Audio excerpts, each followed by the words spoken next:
You inherited a house you never agreed to build in. Every wall slightly crooked, every doorway just a little too narrow. And somewhere underneath the floorboards, a foundation someone poured in a hurry, decades before you were born, because the ground was shaking and there was no time to get it right. You've spent your whole life walking through those crooked rooms, thinking something is wrong with you.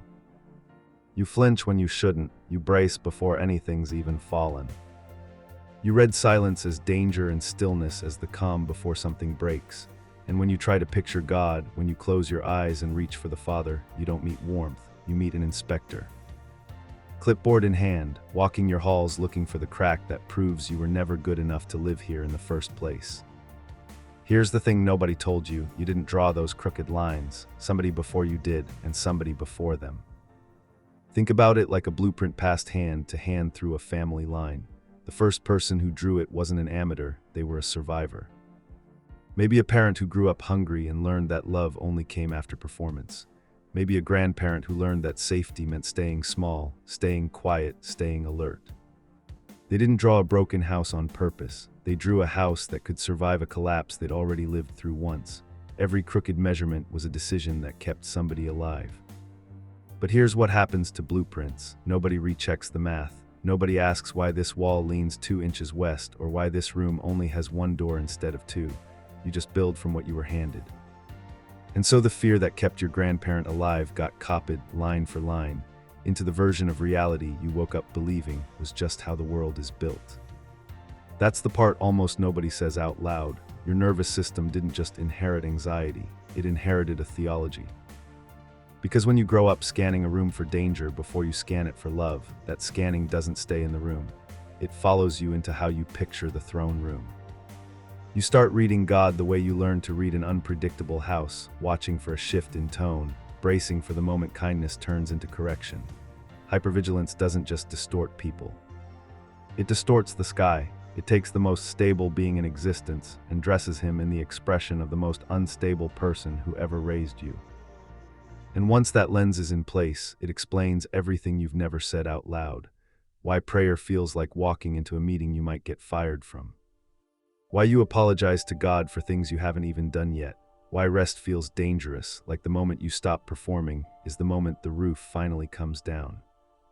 Watch how far this goes. It's not just the big moments, the crisis prayers, the desperate ones. It's the small ones too.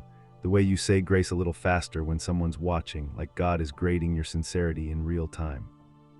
The way you thank him for good things almost nervously, bracing for the reversal, like blessing always comes with a bill attached. That's not humility.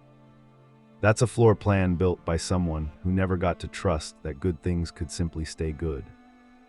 And it doesn't stop at prayer, it shapes how you read a delay.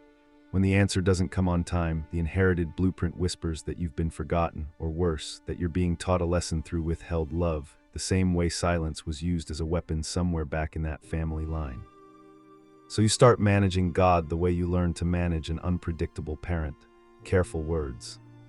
Careful timing, never asking for too much, because somewhere in the blueprint, wanting too much was what brought the walls down the first time. You didn't choose this blueprint, but right now, without knowing it, you're still building from it. Adding rooms onto a structure you never inspected, furnishing a version of faith around a foundation you never questioned. Here's where it gets uncomfortable, and it needs to.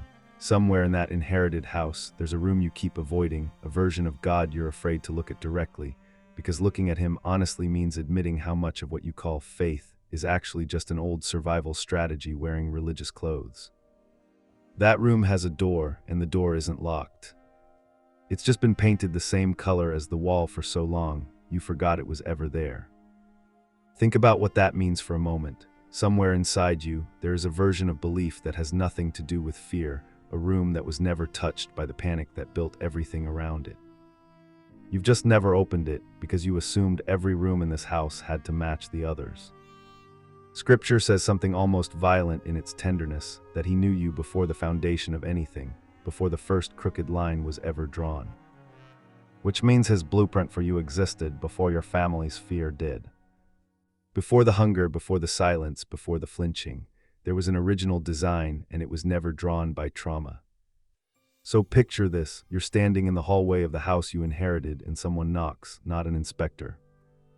Not someone here to measure the gap between what you are and what you should be. It's the architect, the one who drew the actual plans, the ones nobody handed down because nobody remembered they existed. And he doesn't walk in pointing at the cracks. He walks in and starts pulling up the floorboards you were told never to touch, because underneath them, the original foundation is still there. Untouched by the panic that built everything on top of it, he's not measuring your failure, he's remembering his design. This is the part that reorganizes everything. The God you've been afraid of was never real. He was a forgery built out of every person who hurt you while claiming to love you, out of every silence that felt like punishment, out of every version of enough that kept moving further away.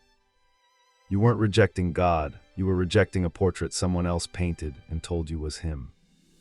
And here's the part that might sting a little before it heals anything. That forged portrait didn't just distort how you saw God, it shaped how you loved the people around you too. Harsh houses raise harsh builders.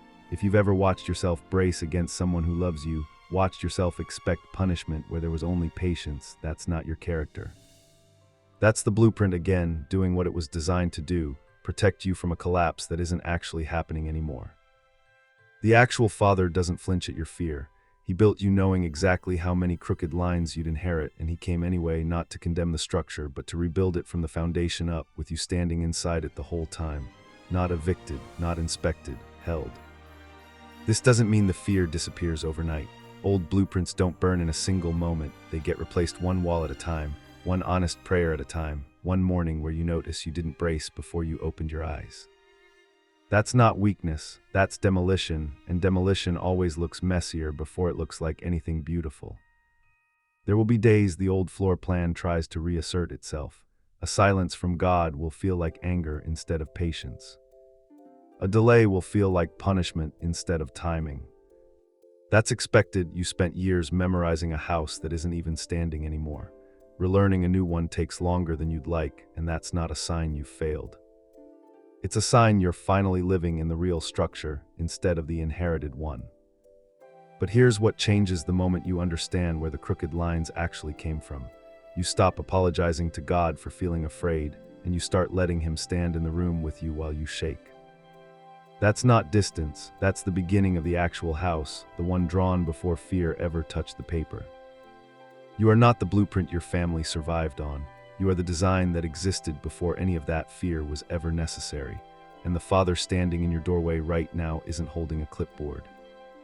He's holding the plans he drew for you from the beginning, and he's already started rebuilding, whether you've noticed yet or not. Somewhere in that house, a wall is coming down tonight. You just have to stop holding it up.